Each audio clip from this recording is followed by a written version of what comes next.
Nalalapit na naman po ang Kapaskuhan. Nakapili na ba kayo ng regalo sa inyong mga anak at inaanak? Abay maging mabusisi po sa pagpili dahil ayon sa isang organisasyon, ang inyong gift, toxic pala. Si Bien Manalo sa sentro ng balita.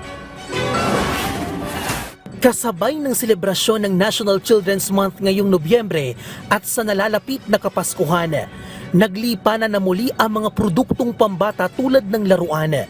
Kaya si Nanay Mary Jane, todo ingat na sa pagbili ng mga laruan para sa kanyang mga anak. Sinisiguro kasi niya na ligtas ang kanyang mga bulilit mula sa mga nakalalasong kemikal na nasa laruan. Kung ano yung nakalagay doon sa laruan, binabasa ko kung kung ligtas ba yung bata o hindi.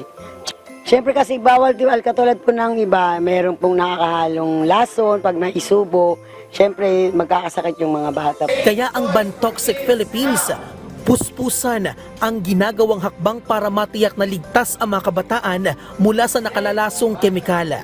Katunayan, nagsagawa ng bagong pag-aaral ang grupo kasama ang Environment and Social Development Organization o ESDO sa Bangladesh at Pilipinas.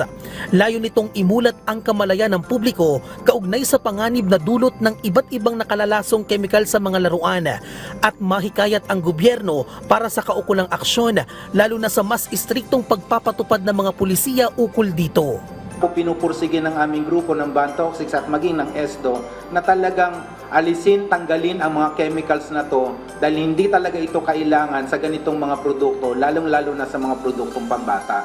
Isinusulong din ng grupo ang paglalagay ng label sa mga produkto, alinsunod sa Republic Act 10620 o ang Toy and Game Safety Labeling Act of 2013. Nangangamba kasi sila sa masamang epekto ng mga kemikal sa kalusugan. Halimbawa na lamang pag pinag-uusapan natin ang lead at mercury, neurotoxin kaagad ito, no? So utak pangunahin ang inaatake nito.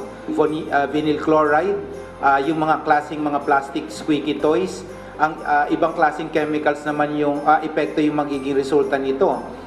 Ano naman to, endocrine disrupting chemicals. May hormonal imbalance na posibleng maidulot ito. Kabilang sa mga impormasyon na dapat nakapaloob sa label ay ang pangalan, lokasyon, contact number ng manufacturers, ingredients, cautionary information at dapat may license to operate number mula sa regulatory agency. Kaya payo nila sa mga mamimili. Wag lang po palagi yung yung presyo ang tingnan ng ating mga kababayan, kundi tingnan po tama po ba yung angko po ba yung edad sa iyong pagbibigyan. Bien Manalo para sa Pambansang TV sa Bagong Pilipinas.